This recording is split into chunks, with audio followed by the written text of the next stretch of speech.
lasting and profound effects of mindful practices during business hours is transformational.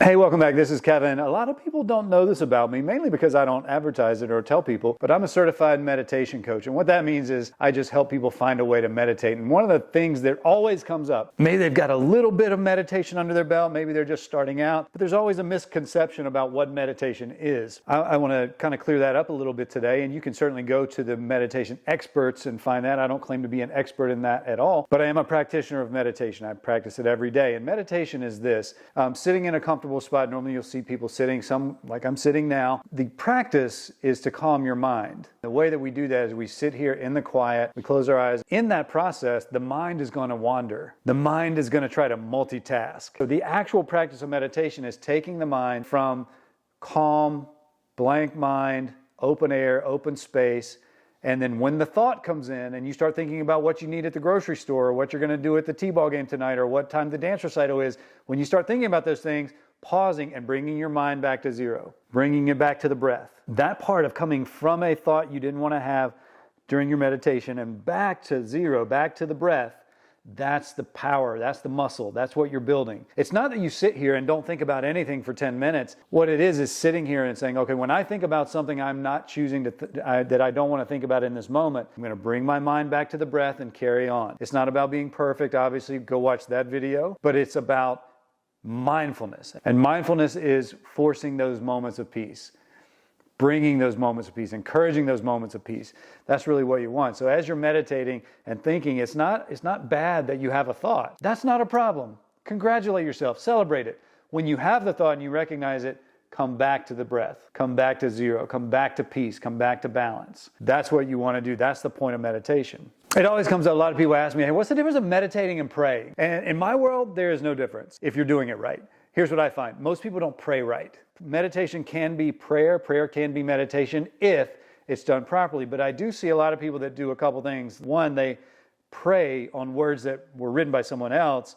And I think if you're using your own words, you have a deeper attachment. Two, some people only pray when they need something. And that's not how prayer works. That's not how meditation works. I don't meditate when I'm overwhelmed and burnt out. I meditate every day so that I don't get overwhelmed and burnt out. So when you really think of the balance between prayer and meditation, it's one and the same if you're doing both of them properly from a deep spiritual place. Normally, meditation leads me to prayer. It leads me to gratitude. If you're confused about, I can't meditate because I'm religious and I want to pray, that's the same thing.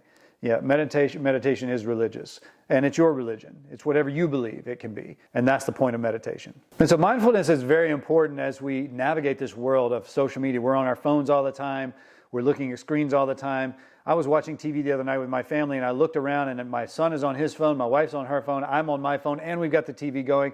That's the world we live in. I'm sure you can relate to that because we don't want to watch commercials. Let's not be savages. But what I'm trying to get at is if you have mindfulness in your day, it's much easier to take that device and just put it down. And I've noticed myself doing this. The more I meditate, the longer I meditate, I will say, I think I've had enough. In my old brain, it was nothing is enough. Scroll, scroll, scroll, scroll, nothing is enough. So meditation and mindfulness has a valid point as you're raising kids, as you're starting the business, as you're growing yourself, diving into personal development, being a good spouse, a good partner in life. Meditation is invaluable when it comes to that because it trains your mind to be present. And if you're present enough to realize you're having a thought you don't want to have and bring your mind back to the breath, if you're that present, imagine what you can do when your partner comes home, your spouse comes home and says, I've had a rough day. How much of that muscle of being present can you muster in that moment to be a better spouse, to be a better partner, to be a better parent, to be better for yourself? That's the whole point of it. If you're just praying and you're afraid of meditation or you don't want to do meditation for religious reasons, I would almost wager you're probably not praying correctly.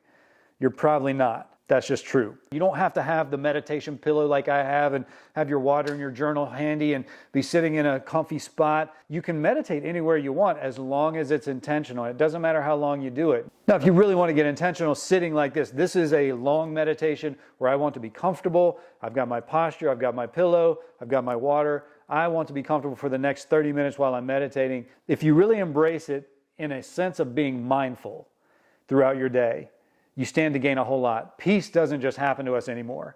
We're born with peace, and then we're thrown into this world, and it's a violent existence, emotional existence. And how do we calm all that down? How do we get perspective on the severity of our emotions or the severity of our circumstances? And meditation is a tool that I've used for years to really help me balance it out and get perspective. If you're looking for that little perspective, if you're looking for a little calm, a little peace, take 3 to 5 minutes today and just sit any way you want, any way that's comfortable, and just close your eyes. Focus on my breath, my in and out of breathing. Deep breaths. And anytime my brain goes somewhere else where it's thinking of something that I have to do today, I'm going to recognize that, acknowledge it, but then bring my mind back to the breath. In and out, in and out. Basic meditation. Put in the comments your experience with meditation, your insight, what you use, what you do. We're all interested in that because we need more peace in our lives, and this is how we get it. I hope this video was helpful for you. Don't forget to hit subscribe, hit the bell for notifications, all the things that you know to do. This is Kevin. Hope you have a wonderful day. See you next time.